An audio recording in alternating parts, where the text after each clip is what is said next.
everybody. Oh my goodness. And we have the trifecta of trifecta here on the Her Hoop Stats podcast. I'm Christy Winters Scott, joined by Cindy Brunson and Helen Williams. And we are going to break down some college basketball hoops coming up. And we're starting in the ACC. First of all, y'all, how are you on this lovely afternoon?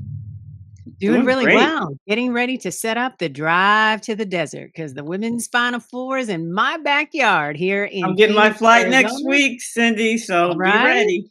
I'm telling you, I'm daytime behind. highs about 80, 79, 80. Nice. Beautiful. I Cools love off in the evening. Yeah, it's not. This is a great Yeah. time of year. I'm definitely, I've got to look into flights. I got to get that Carbone, restaurant on this down there. My guy Yep. about that one. So yeah, we gotta Mhm. hook that up. Right. Actually, before we could get to the Final Four, we got to start from the top, right? Sure. Jump ball is going up in the ACC, and Mhm. it's up for grabs, really. I mean, like I think every conference. I know you have your top tier teams and Right. teams with the expectations, but you just never know. And that's why they play the games. And I'll start with you, Cindy. Like, what do you see in terms of prognosticating how the ACC will shake out? Do, do, do, do, forgive me for my terrible Oh, singing, but no. yeah, no, listen. Kara Lawson has figured out the recipe to success. She's got her players to buy in. There's a reason why Duke is the highest ranked ACC team in the preseason top 25. And with her USA coaching resume now expanding as well for 5-on-5, I just feel like it's Kara's world and we're just living in it. So I cannot wait to see what the Blue Devils roll out. Yeah, and Helen, what do you think of that? Right, and obviously, yes, they're in the highest ranked team in the ACC in the top 25. What has Kara Lawson done to get her program to that echelon in the standings? Just her non-negotiables: focus, discipline, work ethic. She's got street cred. I mean, she loves the game. She played the game at a high level. Obviously, coached at a high level. Actually, was a tremendous broadcaster at a high level as Mhm. well on the men's and the women's side. So, who wouldn't want to play for somebody like that, and then to be at a school like Duke is unbelievable. So I knew it would happen. I just didn't know how long it would take. But I knew when she got the job at Duke, it was just a matter of time. And Yeah, just to follow up on that, she's getting the kind of player that she was, right? Right. Dig in, coachable, teachable. Like every player on that roster, you see a little bit of Kayla. yeah. And that should scare the bejesus out of everybody else in that conference because that's what separated Kara as a player. Yeah, I mean, I just love listening to her. I mean, her motivation of these young Mhm. women on her team and across the country too. I mean, it's not just for her team because, what she says, I think it transcends sports in terms of being a great teammate and being Right. a leader of yourself Mhm. first, right? Yep. And then the team. And so I just think it's really been fun to watch and obviously getting that USA honor and to hear her Mm. acceptance speech of that, you guys. I mean, you could feel Yeah, that was awesome. Kleenex. I needed Kleenex. It was yeah. crazy. I had the privilege, the absolute joy of my life at ESPN, sharing studio space with her. And when I tell you, I thought I knew about basketball as a studio host until I sat next to her. And the learning that I was able to do while getting paid, ooh, it was nice, was transcendent. I mean, it really elevated my ability to sit and say, yes, I want to call these games because my depth of understanding just by listening to her, my knowledge grew leaps and bounds. I will forever be grateful to Yeah. Kayla. Yeah. I mean, it was just such a beautiful acceptance speech because, she kind of walked down memory lane, Helen, and when she spoke Mhm. about how Pat Summit, right, was going to be carried forward with her Mhm. in this role to continue to pour into the game. What was that part of hearing her say that? What did that feel like for you to hear that? Well, it just felt like this whole thing, she started off the speech by naming every single Olympic coach, which I was very impressed with. And then it wasn't just her speech, but it was the two empty chairs with the flowers in the front seat that in the front row that got me, because it was clear this was something that she had always wanted, but also understood that she didn't get there on her own and wanted to give homage to the people that helped her get there. So the two chairs in the front that's what got it for me. Yeah, no, that was just such a incredible display of respect. And that's exactly what this game needs right now, right? The game needs to understand the shoulders on which we stand, right? Mhm. Every single day. And I think for the players who are currently competing, I think there is no better way to display that than the way that Kara Lawson did, and letting everyone know the herstory and the history of it all. I think that is understated in every single way, every single day. So for me to hear her say that, I concur with you on that, Helen, and Cindy too. Just her basketball acumen is one thing, and then on the other side of it, her ability to connect the respect to the basketball acumen, and then carrying forward the game that we love so much. And that for me is definitely always going to be it. So I mean, it was beautiful, and Mhm. congrats to her on USA. Kara, congrats, represent the DMV, baby. I love it. I knew she was going to get the I DMV in thought there at some point. I was just Of waiting. course. that a little bit.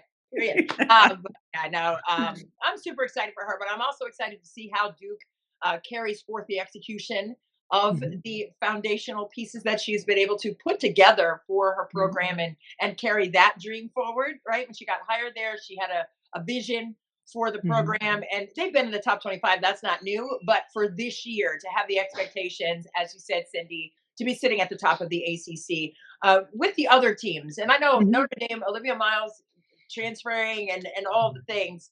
Mhm. What do you think? Let's just go with Notre Dame, and not necessarily in order or whatever, Right. but what do you think Notre Dame will look like without Olivia Miles? I mean, Hannah Hidalgo is still there. That was the fire and ice. Miles Mhm. was that ice. And Hannah Hidalgo, the fire of it all.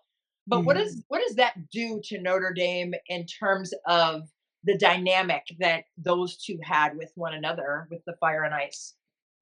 Well, because Olivia Miles was hurt, remember, we Right. kinda get to see what Hannah Hidalgo can do when she's the person. Right.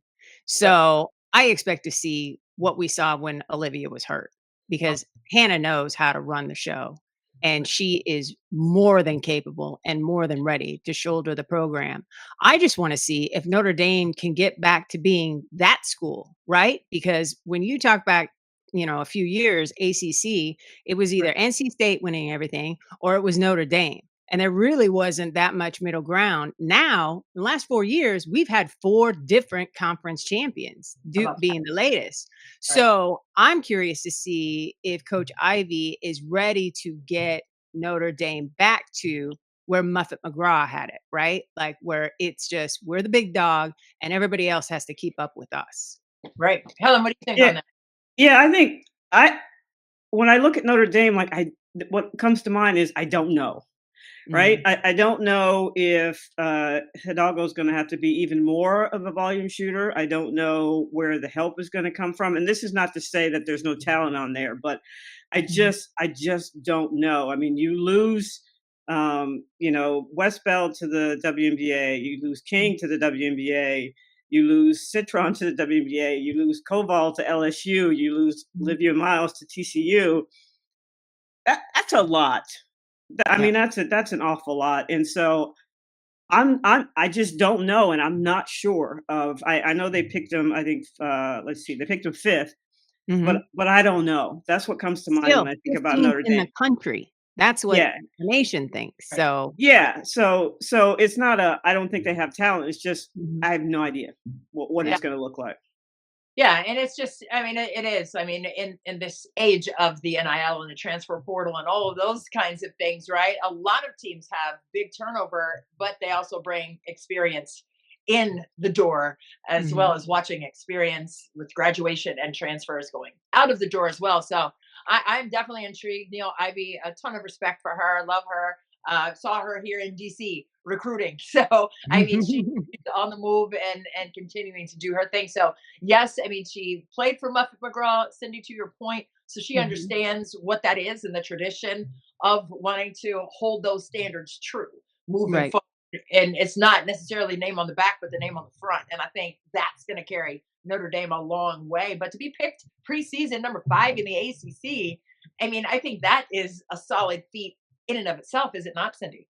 Oh, for sure. 100%. I mean, and this is an institution that we have come to know as Guard U, right? We just saw Jewel Lloyd and Jackie Young get a chip because where did they play college? Notre But Dame. So I think Hannah Hidalgo carries on that legacy no problem. To Helen's point, it's just what else is around her? What else yeah, will keep defenses up at night? Because we know the proven product in Hannah Hidalgo. I'm very curious to see what NC State looks like without Sanaya Rivers. We saw what Rivers could do at the next level and yeah. how versatile and what a defensive weapon she can be. So, what do the Wolfpack look like without that dynamic player? I'm very curious to see. Yeah, and Helen, to that point, it was both sides of the ball for Sanaya Rivers at NC Mhm. State. I mean, obviously the go-to and go-through player for them, but what do you see for their team without her presence? And not necessarily when she had the ball, but I mean, eyes were glued to her, even if she Yeah. didn't. I mean, defenses were morphing depending upon where she had herself spaced on the floor on the offensive side. And Mhm. defensively, you're not going to go straight to her body because it's getting sent back. So, what does that look like for NC State without having her massive overall presence on the game? Yeah, well, I think we're going to find out. I mean, they lost Desire James as well, right? Mm. Still have Zoe Brooks, and walking up to your front porch and knocking on your door and say, "Hey, let me in," was Camille Pierre from Vanderbilt. I mean, Yep. 20 points, almost 10. I'm going to give her a double double, 10 rebounds a game, just Yep. walking on your front porch. So they're going to be tested really early. They three of their first 4 games are against teams that finish in the top 25. Right. I'm Mm. really interested to see how they do against USC in Charlotte early in the year. I think that they are. Let me just say this: I think that the top of the ACC is going to run through North Carolina, Oh, NC State, Mm. Duke, and North Carolina. I think are going to be the toughest, the really tough to beat, assuming they all stay healthy and they're able to gel and get some chemistry. So NC State's going to be Mm. right up there. yeah, and Okay. Cindy, what is it with Carolina? Right? I mean, they have been in the thick of it in terms of being ranked over the last Mhm. several seasons. But what is Yep. it about the consistency of the excellence there for the Tar Heels? I think that starts with the head coach and the coaching staff, right? We saw the build. They went into Arizona a couple years ago and just punched the Wildcats in the face. I mean, it wasn't just a win, it was this is how Tar Heel basketball is going to look from here on out. And we Right. remember the Wildcats had been on the ascension, right? They were on the rise. They had been to the Final Four in 21. Like Adia had that thing cooking, and to just come to have it stop dead because the Tar Heels were like, "Not today. I just have seen that toughness muscle. It just didn't seem to be the way North Carolina played back in the day. They were much more finesse. They had great shooters. Right. But now it's like, wow, they'll get in your shorts and they will make you wish you hadn't got out of bed. And that's really cool and different from North Carolina. And I think Yeah. it's why they're a big part of the conversation. I think what is it? They're going to start the whole deal top 15 in the country. Like that's that's huge and that's transformational. And it took a while, right? You had to get past Sylvia Hatchell and everything that she had done and all of the greatness and all of the things. Yeah. But I really like the direction that North Carolina is going in now. Yeah, they're like all of the ACC teams. They're testing themselves early. They play 3 of Mhm. the 4 Final Four teams. They play UCLA, South Carolina, Texas.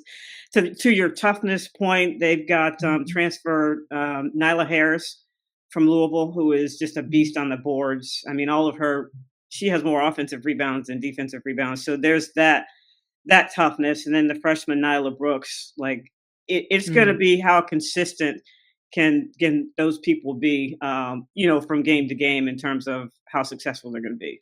Right. And with how North Carolina is going to obviously be tested and the iron sharpening iron at the beginning and the non-conference portion of the season, how do you think that's going to look for them? And how are they going to carry what they learned into conference play, Cindy? Well, as the coach, and Kara said this at her press conference, you want to find out early what you have, what you are, what you can do, and then you can, go from there. And I don't think that they would have scheduled those if they didn't think they had a chance, right? They wanted to test Yep. themselves, but if they didn't think they had the team to compete, they wouldn't have scheduled those games. So a lot of the ACC teams scheduled hard in non-conference, and I think that's only going to help them with experience, especially for the ones that have the younger players, the really good freshmen. They're going to get thrown in the fire real early, and to see what it's like. Like this is where we're headed in March, so you might as well get a taste of it now. Mhm. Right.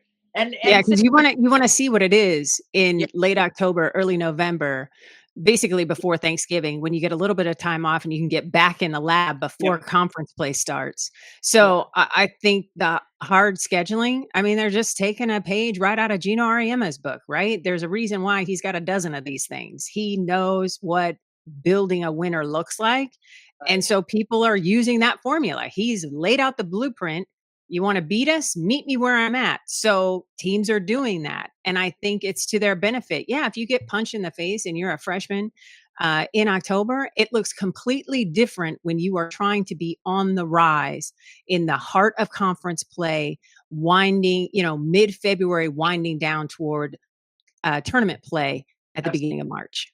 No, absolutely. And I think that that's a fair point as well. I mean, the blueprint by the 12-time champ Gino Ariema coming off of a championship last year. I mean, they even made it to the Final Four with injuries, right? That plagued their lineup with 6 players down. So, I mean, he's been able to do it with resilience and with courage. And I think that is what every team that has really challenged themselves in a staunch manner in the non-conference portion, I think they'll learn a lot about themselves. Coaches will also be stretched in terms of how they can set up their rotations. And with that being said, Helen, what other teams in the ACC right now have challenged themselves in that way outside of Carolina? Yeah, I think North Carolina, NC State, and Duke are the three big ones. Everyone else has one here or there, but they're the ones who are following that blueprint the most, that you're talking about, because they know what it takes to be in the NCAA tournament. And you, as a coach, you can talk about it all you want, right? You can say, listen, I need for you to cut at this angle, at this pace, to set the screen at this spot, for a reason. When you go and play these top teams, 3 out of the 4 who were in the Final Four, you don't go to that spot, you don't go at that pace, and you don't set the screen the right way. You don't have to say anything anymore, Right. because you're like, hey, listen, this is what it's going to take. This is why I'm telling you to do that. So that's part of it too, because everyone's telling them how great they are. Here we are talking about how wonderful they are, and kids are kids, but you've got to get out there and you've got to perform, and it can't just be a one game thing. It's got to be on a consistent basis. So when you schedule that hard, there is, I think, an ulterior motive where you're trying to communicate some things to your players that you don't necessarily need to say, or that you've been saying forever, and it's just like, whatever. So those are the three that I think are really, again, the ones who are going to be in the NCAA tournament, who want to go far, who are going to test themselves early. Yeah. I never count out Louisville. Jeff Walls always has something up his sleeve. So I know he was working the transfer portal trying to find a point guard for a minute. I think that got sorted. The point guard that he had his eye on, I think, landed at SMU. So it'll be interesting to see who's going to run the show and how they do it for Louisville and what the Cardinals want to do. But I never count that excellent coach out. And since I'm on the West Coast, technically, I also want to give a shout out to Cal and Stanford. Now, I know the Cardinal received votes in the top 25 AP preseason poll, but Sharman Smith has it going at Cal. Huge wins last season in a variety of ways, in a variety of places. I know she lost a little bit to graduation, but I think she has finally figured it out of how she can make her program work in this transfer portal era and with the demands that Cal puts on student athletes academically, and it's working. So I'm very curious to see if she can have back-to-back 20-win seasons as well. Right. Let me just go back to your point about Louisville, though. Yeah. Jeff Waltz is his first game of the season is against UConn. Yep. So Yep.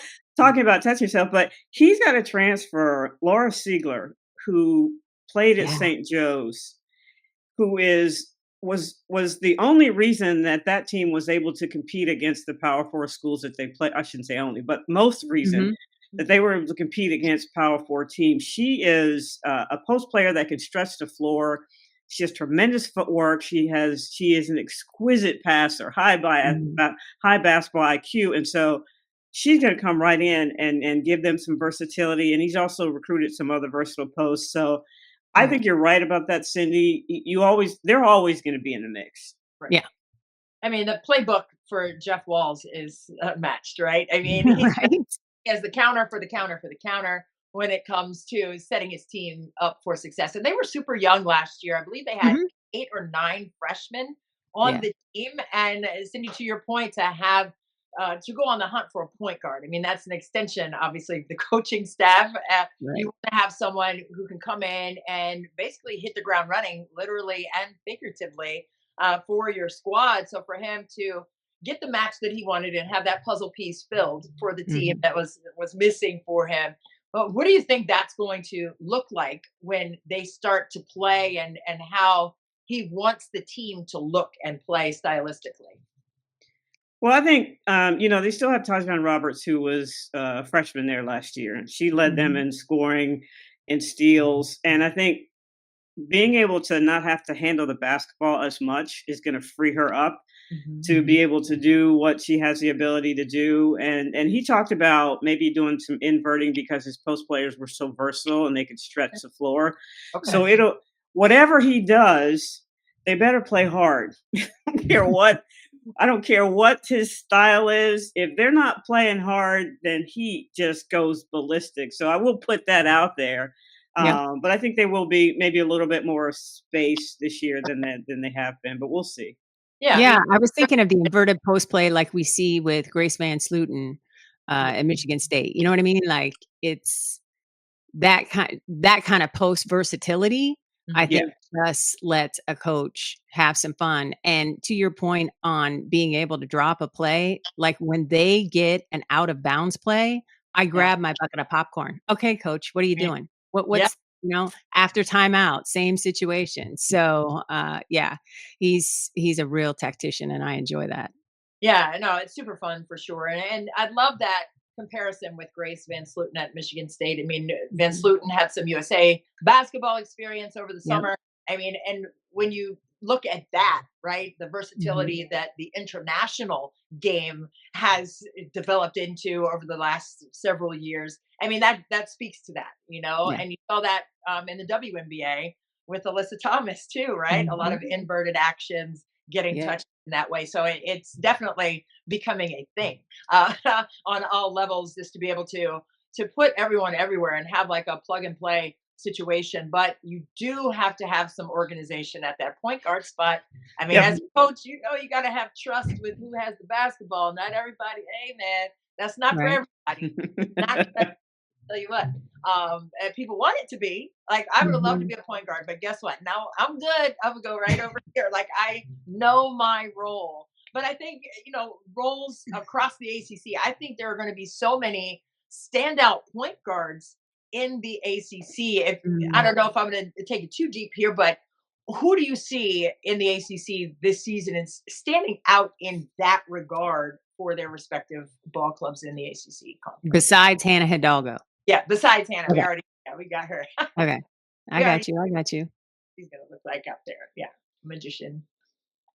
I defer to Helen on this because she has these player profiles. Okay, I think Kamora Johnson at Virginia is going to be, and I will say this: they could very possibly. Let's see where they were picked. They were picked 7th.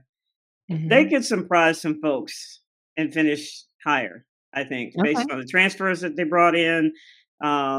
They've Alexis Ohanian has put in a lot of money into their NIL, so they're able to go out and get quality players. So I definitely that's another one that I would look at Kamora Johnson to have a big year and to help Virginia possibly finish above seventh place. Yeah, and Mm. Amaka, I know she's going to, want to have her in her back pocket, to be able to run her stuff. And, just shout out to Amaka. I love her. I mean, she was an associate head coach at Michigan State for years in the Big Mhm. Ten, but to see her at Virginia and thriving the way that she is, And I she just had a baby. her second Oh. her second baby, and she's doing it. Out to moms. I'll tell you what, it's not. I don't care what you're doing in life, professionally, but that is definitely another straw to put in the drink to stir around. But anyway, that's another that's another Yeah. topic for today. But I know she has to be pleased, like you said, to have someone that she can trust with the basketball like that, with experience, right? Mhm. With the pressure that she's going to see, right, in the ACC. But when you're looking at the rankings in the ACC coming in, preseason ranking. Mhm. I know we've already covered Duke, Carolina, NC State, a little bit here, Mhm. Virginia, Notre Dame, and Louisville. What other Mhm. teams in that top echelon intrigue you in terms of how things may or may not shake out, outside of the non conference portion? But in January, when things get cooking in the ACC, what teams intrigue you as maybe being a dark horse this season? Oh, I just wanna add on to the point guard, situation. Ty Okay. Skinner, SMU. Okay. Oh Ty yes, Skinner, yes, yes. SMU. From Uh, Arizona State. Yeah. yes, couple of years in the Pac-12. She led the conference in scoring. She is a walking bucket, diminutive, yes, but think of Dana Evans, right? Small but lethal. Fun. She can get it, and she will be the straw stirring the drink for Adia Barnes now at SMU. So I would definitely keep an eye out for Skinner. She is special.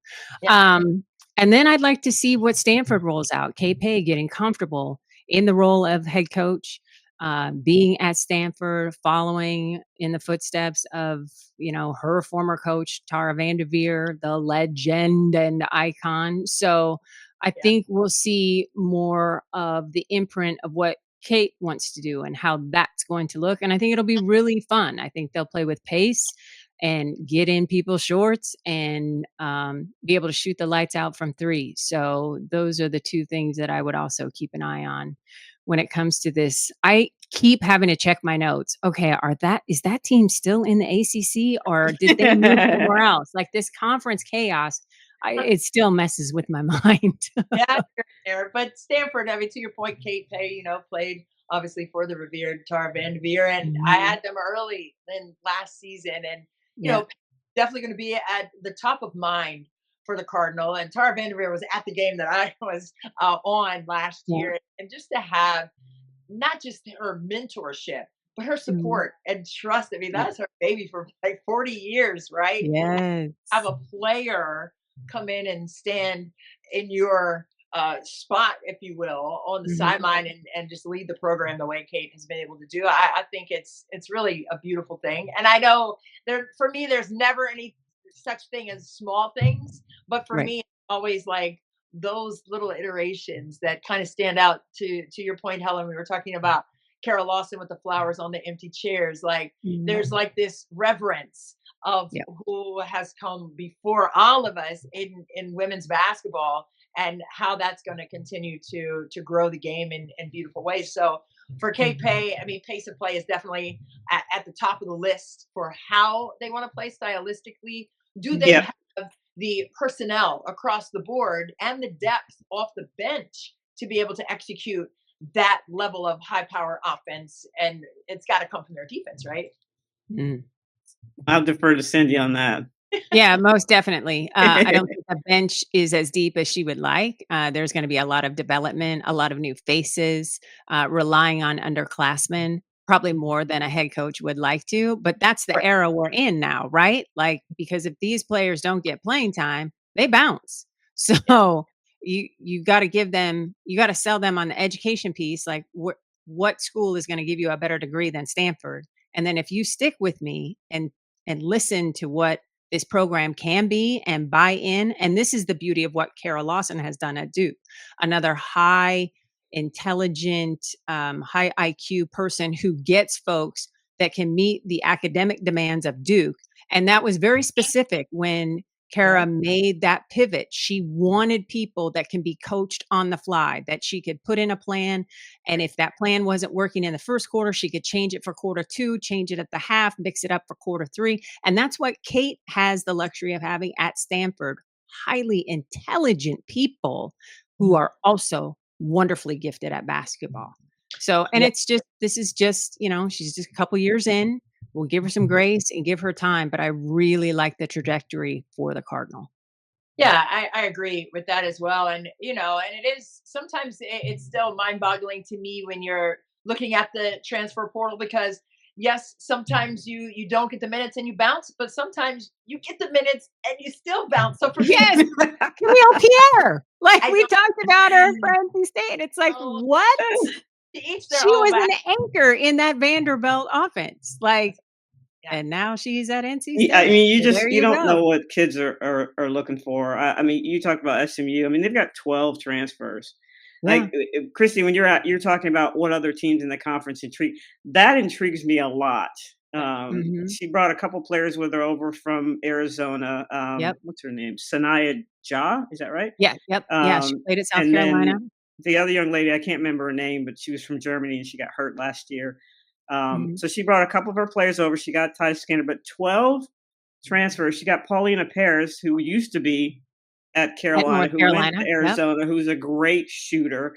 Yes. And we all know SMU has they have tons of money. So it'll be interesting to see them. But the team that I feel like is going to surprise people is Clemson. Sean Poppy. Tell me about the Tigers. Sean Poppy, that dude can coach. I did a couple of his games last year, and what he did with what he had last year, they were maybe 5 points away from having 2 or 3 more wins. I don't know what it is about him. He has this very ebullient personality, but he knows basketball. He likes to spread it out. The players love to play in his system, and he got this hurts my heart. He got Demir Hines from Wake Forest, who is a really good, strong rebounder on offense, and he's got shooters. So he's got the ability to do this 4 out, 1 in, and give one-on-one opportunities to his post plays. But people don't talk about Clemson because they haven't been that good. But I'm telling you right now, they are not going to finish 11th. They will finish higher. I don't know where, but you better watch out for Clemson. Yeah, we got to have B-Mac mark that down. B-Mac, that's our very good. Flip it. Hey, clip that out for Helen. So when the ACC portion of the season starts and Clemson starts stirring that pot, you're going to come back to Helen's comment. I'm telling you, watch out for Clemson. I love that though, but 12 players out of the portal. I don't know, you saw Deion Sanders, he's running a scrimmage to get portal film for players at this point, because he's like, hey, I'm not stupid. I know half y'all aren't even going to be in here. So tomorrow we're going to suit up. We're going to play, a portal scrimmage for you guys so you can get some portal film so you can send it out. I'm like, is this where we are? I love that though. I'm not mad at him. I'm like, he's adapting. I would, you have to, like you said, meet people where they are. This is where everybody is. Oh, hey, we just want the best for everybody. But 12 players, Cindy, and I love Adia Barnes-Kofa. I mean, that is my girl. Her husband's on staff with her. Okay. Her husband, Salvo, is the best smelling human being you will ever run into. I'm just saying that out loud. He used to be a model. And he and is as nice as he is handsome. That's the real, what? I'm just saying. And his ability to coach him up, he's the reason why Ari McDonald is in the WNBA. Yeah, and he transferred from the University of Washington to Arizona, and he helped her shooting. He helped her develop a 3-point shot. He encouraged her float game, drive and float. And just maximized her ability to be a live ball turnover and what that could do for her. And it was all of his. He just poured into her, coaching, drilling, all of the things. So I don't care where these kids are from on the SMU roster, he Right. is going to make them better. And Yeah. Adia is going to get them to compete like they have never competed before in their lives. So the Yeah. combination of those two, Mhm. SMU is not going to win a lot, but they will impact who gets to cut down the nets and be ACC champions when it's all That's said a and good done. point. That's a great point. Yeah, no, I love that. And yeah, I think Adia and her husband, they met when Adia was playing professionally in Yeah. Italy. Yeah. Yep. And they have two babies. Well, I guess they're Yeah. elementary Yeah. babies now, I guess. But Yeah. yeah, Yeah. Yeah. beautiful love and basketball situation there at SMU with Adia and her husband. I love that. And I'm intrigued. I think that's the one I'm going to circle as well as intriguing me the most, just to see how the chemistry comes Mhm. about. Right. And it Right. one way on paper. Well, boy, I tell you what, we've seen that across the board as coaches and analysts and everything else. When you see the names on the paper, like, oh, snap, okay, this is what this could look like. And you look at it and in good Mhm. or bad way, right? It can be Right. totally different than your expectations from what you see on paper. So I'm just really intrigued to see how everything boils down in the Mhm. ACC, especially for SMU. But I want to see them in conference play. Yeah. Yeah.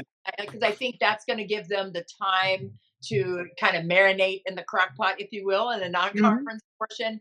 And then I think it'll be intriguing to see what the rotation boils down to being once they get into the ACC portion. So I think I'm really intrigued to see what that looks like for Adia and her crew. So Yeah. what other teams, before we move on to the next thing, but what other teams do you want to see something from this season in the ACC, and who can challenge the top tier teams coming into the year?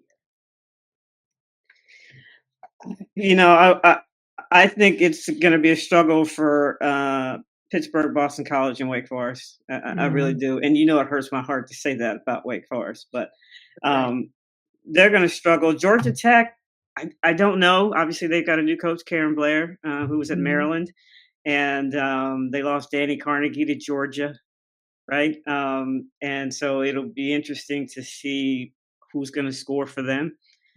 So Georgia Tech, Pittsburgh, Boston College. Syracuse could be interesting. They've got transfers from Auburn, from where else do they have? From I think it was Texas. Mhm. Um, so you know, They also I have a think transfer Coach. in Coach Natasha Yes, let me Adair. just say this: their best acquisition Is was that Natasha coach? Barnes. Agree. Their best acquisition was Agree. Natasha Barnes, who Yep. has a history of being able to develop and build programs, and so Right. she is going to be able to give Coach Jack some respite in terms of taking some things off her plate and Yeah. allowing Coach to coach.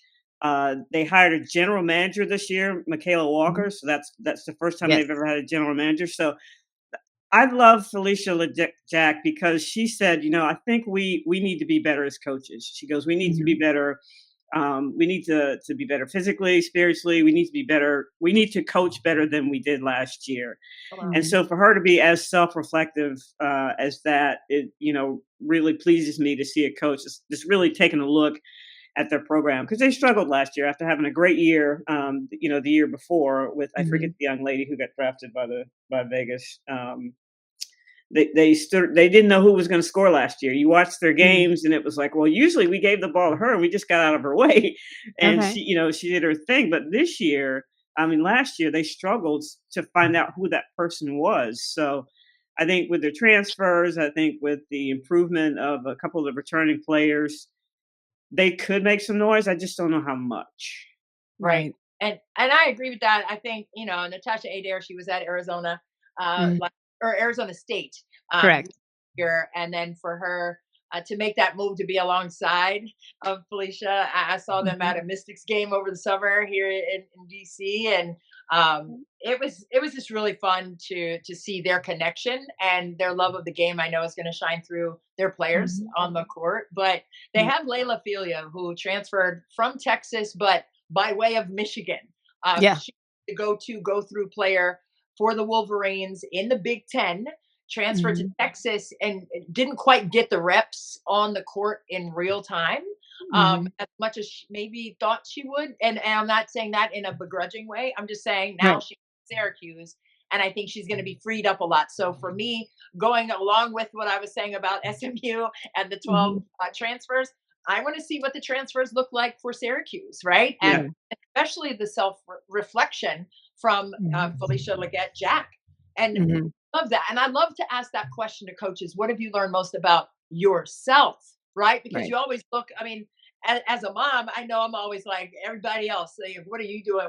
Well, this player looks like this player. What does this player need? But then sometimes you got to add yourself to that bubble, right? And Mhm. try to examine, what did I learn? What do I need to do better? Right. So it kind of translates into coaching and life lesson Mhm. form, really. And Yeah. I'm intrigued to see what Layla Philia looks like at Syracuse. What do you guys think about her addition there? I think that's What? great. When you have Yeah. an automatic bucket, that's a coach's dream, right? You know that your offense can run through one player and be successful, and that has just got to be such a relief.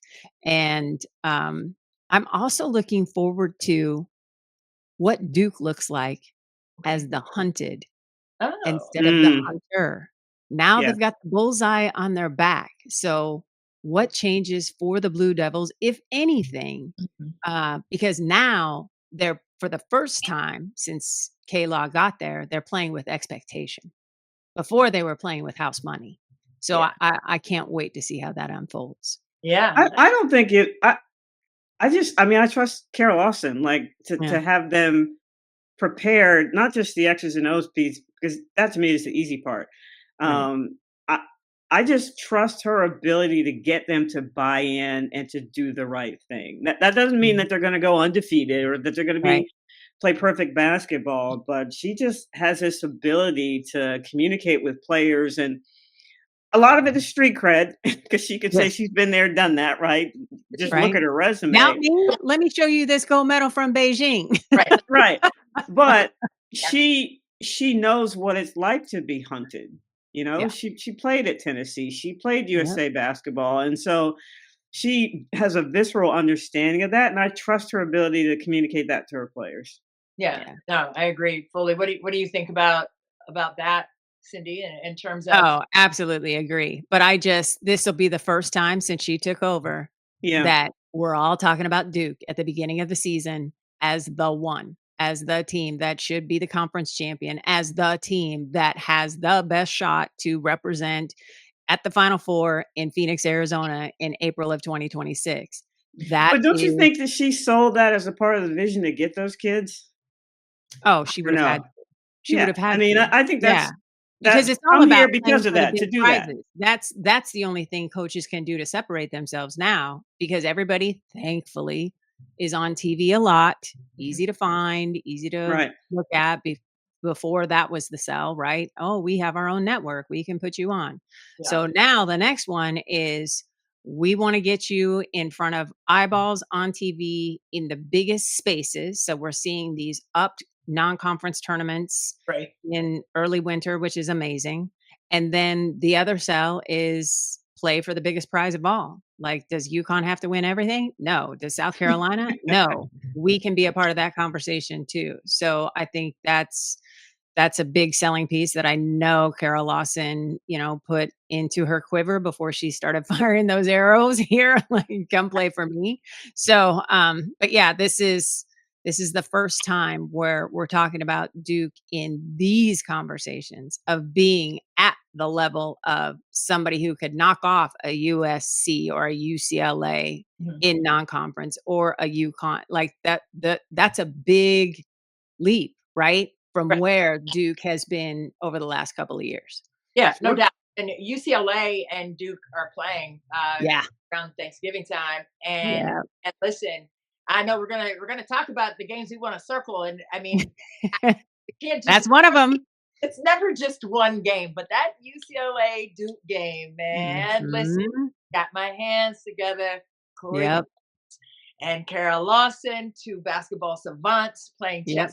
checkers out there. That's Yep. got to be at the top of a lot of people's list to see how that game is going to unfold. But Is there anything before we move to our games to see this season that we're going to have circled? Is there anything else in the ACC before we leave that where it is before it takes off on its own and unfolds in front of our eyes? No, we can stop talking about it. Let him play. Okay. I want to Well, see let how me just right say Helen one is thing about though. something. Charlie Cream thinks they're going to have 10 teams in the tournament, so we'll leave that. That's his prediction right now. That's a Early big prediction. number. That's double Yeah, digits. Wow. yeah. Okay. Well, they had Okay. what 8 last year, so Yeah. Yeah. Yeah. he thinks it's going to be 10. So Okay. what it's worth. Okay, Charlie. 10 had 12 of their 18 teams in for the first time. Right. It's not impossible. It's not something that's going to be a surprise if that happens. But they're Right. going to all be beating each other up during the conference season, so that's going to be fun. So when the season starts in a couple of weeks here, you guys, man, we just kind of alluded to. I know, like let's go. But when you're looking at some games that you're going to have circled on your calendars, and I know there are probably several because I know for me several going to have circled, but one of them obviously UCLA Duke, and I'll go last. Who do you guys want to see if there is a game to call? And let's take it not just this year, but if there is like a game you could go back to and call and be on the broadcast to speak to the people about the game. It could be a game coming up this year or a game from the past. What would that be for you guys? Well, my favorite games, and I go to the past, when it was the Pac-12, I had a huge upset weekend. I was at Arizona State and the Oregon schools came through. So first it was Oregon, ranked 3rd in the country at the time. Had they beaten the Sun Devils, they would have elevated to number 1. But Sabrina Ionescu and that talented class came in and stubbed their toes against ASU. So then right behind them, Oregon State came in, and the Beavers, because the Ducks had lost, had a chance to also ascend to number 1 in the country. We used to play Friday, Sunday. So Friday night, Ducks fell on their face. Sunday, Beavers roll in, and I was so ready to call. And for the first time in program history, Oregon State is the number 1 team in the country. And the Beavers could not get it done. 2 upsets on the same weekend. Head coach Charlie Turner Thorne at the time was just masterful. She did not have the talent. The roster did not meet either Oregon school where they were, and yet the upset happened. And so for me, that was the most fun because the absolute unexpected happened. Right. If Oregon could have done, we fully expected Oregon State to do it. And then the Beavers couldn't get it done. And I just think it speaks to the parity in our game that we've seen rise, especially over the last decade. And for me, that's the fun part. Now, as for a game that I would love to call moving forward, I would love the USC UCLA matchup, the crosstown rivalry, the rank on rank, especially with the player movement between the 2 programs now. Oh my goodness gracious. And the fact that Los Angeles cares about both teams now. The last 20 years, we've seen them care about UCLA a little bit. We've seen them care about USC. Now it is sold out everywhere you go between both programs. And it's a beautiful thing, as it should be. And you've got Cheryl Miller pulling up and Cynthia Cooper for USC, and it's a UCLA. scene now. It's a scene. It is. It's a vibe. It's everybody wants to be courtside. So yeah, that's on my bucket list now. Yeah, Helen, what about you? I agree with both of those. I love that. What do you have? Yeah, any UConn Tennessee from back in the day, I would have loved to call, especially if I don't think they were there at the same time. I think Taurasi graduated when Candace Parker was a freshman. I don't think they overlapped, but any Tennessee UConn game back in the day would have been awesome because that was the pinnacle of women's basketball. And, Pat Summitt did so much, would play anybody anywhere to grow the game. And she was such a cool person. So that would have been, my obviously in the final game, that would be great. But yeah, that's the kind of game that I would have loved to have called back in the day. As for now, this is never going to happen, but I would love to have Wake Forest in the Final Four. I'm just saying, it's never going to happen. Never. Why you got to start on that? I Helen, just, I you know, just, I'm trying to be realistic. I'm okay. trying to Uh, be realistic. I listen, think they I didn't can. think They've made the Washington tournament State would before, make but the to get to the tournament. Final Four, that's asking a lot. So I just want them to get to the tournament. But Okay. as far as this year, I want to see USC and NC State at the beginning. I want to see North Carolina and UCLA Okay. at the beginning because that's going to be a great test for all four teams. So Mhm. those right away, you're going to see, what you have. Yeah. Okay. I love all of those. And yes, definitely. Oh, can I just Let's plant try. this seed about UCLA? I've been doing a little research Oh, and trying to get my arms around this roster and especially Sienna Betts. yeah. And I had a very trusted source compare Sienna. Now, this is Lauren's younger sister, the freshman, to Asia Wilson. Yes. Wow. So, Yeah. yeah. Can't Yeah. wait. It's absolutely like that. Yep. Definitely three-level score. Definitely a savant on the glass. Yep. And to have a baby sister on the same squad as big sister, I mean, Right? the synergy of that alone stands out for sure. But Yep. yeah, And she just got an NIL deal with, I think, with New Balance. New So Balance, There she we did. go. Yeah, Okay. yeah. already, Back to hadn't the even stepped foot coin. on the floor yet. Yep. No, Yep. but when she does step on the floor, listen, she's gonna have those New Balance on. I may say I love it. No, I'm intrigued by that as well. Asia Wilson 2.0 with Mhm. Sienna Betts there with her big sis Lauren Betts. So for me, okay, Yes. I'm gonna do a past and then a present one. Yep. Okay, so in the past, I would love to go back, like way back, way to the game. It was USA basketball, and it was Cheryl Miller on the team. The Ooh. twins on the team, Kim Mulkey with the two braids, Kim Mulkey with the braids down the back, the French braids. That squad. Oh my God! If I could go back, I was a little one then. Now, Okay. but if I could go back and call that championship game for USA basketball with Ooh. all of them on the floor, oh my God, I would be like Martin Lawrence at Thanksgiving, trying to just loving that moment, like Mm. full on. And then to add to a little more recent, any buzzer beater from the NCAA tournament by Arike Agumawale. Oh yeah. Yeah. I My dad was a pastor, so we used to say when the spirit hit people and they would run around the church, that would have been me on the Arike buzzer beaters in the Get her a wireless mic because she's going to run around the arena. set up. That would have been me. So that would have been fun. Just the energy behind that. I love a good buzzer beater, especially in clutch moments, off the Yeah. chain. So I would have been out of control. So that, Hmm. and then finally this year, a game that I'm going to circle from the DC area, and there's always like the Howard Hampton HU. Who's the real HU? Yes. But Oh. this year, though, it's the USC versus USC, right? It's Oh. USC versus South Carolina. So Right. for real USC, that's what I'm going to have circled this season. And I think it's just going to be a lot of fun, obviously. But, to come from I had a lot of friends go to both Hampton and Howard, that I grew up. Mhm. So there's always like that battle, like HU, and no, Yep. the real HU, and there's always that battle. But now we have it for USC, and Yep. no one really calls South Carolina USC. They call them No. South Carolina, and then they Yes. call it USC. But they're playing against each other. There's going to be an identity clash there with that. Mhm. So for me, it's the USC game. Okay. Nice. I like I it. love it. I think that's going to be fun. But anyway, there's so many games this year to circle within the ACC, non-conference games, obviously across the board, and we are on the precipice of another exciting run. Who is going to be in Phoenix with Cindy and Helen besides me for the Final Four? I don't know, but I know it's going to be a blast. Anything else you guys want to leave the people with before we get on out of here? Well, just start checking flights or however you're going to get to Phoenix. And I Okay. believe if you go to ncaa.com, you can start investigating ticket packages. Like they are ready Yeah, for they the just started last rollout. week. Yeah. Eek, wow.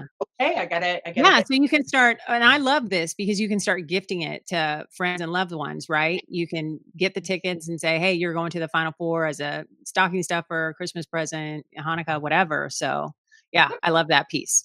look at you, Cindy, the gift giver, and I'm just saying, I want everybody to be here. like the Burberry scarf. We'll talk. Sorry, Oh, I had to. Mac. BMAC, you're supposed to have Yes. so, Oh, some he's sort I got of have I thing breaking to haven't let us news. know you're He's coming. got breaking I news. haven't got there yet. I'm sorry. I Okay. apologize. But the email came in this past at the end of this last week. Mhm. Since we're talking about ticket packages, Final Four early access to tickets will start on Tuesday, October 21st at noon Eastern. There we go. Mark it down. Put it on your watch, baby. Yeah. What? Yes. Here And we go. that is just an example of why BMAC is a producer extraordinaire. We're in heart, so Make, hey, making the big bucks. That's it. That's it. all right. Love it. Oh, Helen, any parting shots here? I would just say, well, first of all, Cindy, you are in charge of meals and entertainment when we get there. I can do that. Uh, Phoenix is you are so the I'm telling you, event planner. Phoenix, Scottsdale is so underrated for food, you guys. We have unbelievable restaurants, and a new one just opened up. It's called Society Swan, and it is at Fashion Square Mall, and it is unbelievable. It is such a wonderful experience, and I cannot wait for you guys to pull through. And that's just one. I have a list as long as my arm, so I cannot Okay. wait for you guys to pull up. Yeah.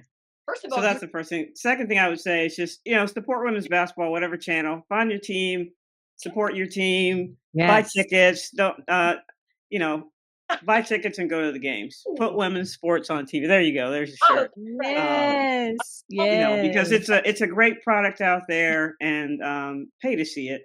Pay to see it. Mhm. yeah, Yes. the game needs it. The game needs it right now. It's at a great place in terms of momentum and groundswell and the respect level and eyeballs on. I mean, what a fun time for girl dads, for Yeah. moms with daughters who can just go and just support this beautiful game that we love so much. I can't wait for it. Cindy, say less about all the food places there. I'm a food fan and I get my my tickets together. Come Yes. to Thank you for that, BMAC. I got to go online and get those tickets ready because I'm definitely going Mhm. to be there. Definitely flying there because I'm on the East Coast. So there's that. But Yeah. oh my God, when we get there, it's off the chain. Helen, you're good, right? You're going, right? Yeah, I'm getting my ticket tomorrow, actually. Oh, boy, I Nice. Oh, well, let me just say this. I only miss Final Fours if they're in cold places now. That part, Otherwise, you will right? see me at every Final Four. If it's not Can we cold, take I will be there. Columbus out of the rotation, please? Like, nobody wants that. Yeah, Nobody I'm wants not. that. No, I'm not going to any I don't more need cold Final snow. Fours. I don't wanna yeah, know, snowshoes, nothing. No. it's a little Mm-mm. silly, but Phoenix, though, I'm down for a nice sunny Palm Yeah. Little situation. sunscreen. You can wear your maxi dresses, your I love hats, your shades. Yeah. Oh, listen, say less. I'm excited. How many months until that, man? I gotta get myself together for that. This is a girls' trip. We're doing it. No, Woo. I love y'all. I love y'all. And what a great discussion today. And the ACC is where it's at, especially for Duke. And how did you start it? We're going to end it with you were singing, Cindy. Do, do, do, Duke of Earl, Earl, Earl. I cannot sing. Okay. I apologize to everybody. I That was cannot sing. I would have done it. But anyway, we appreciate y'all. For Cindy Brunson, Helen Williams, I'm Christy Winters Scott. We'll see you guys next time. Bye.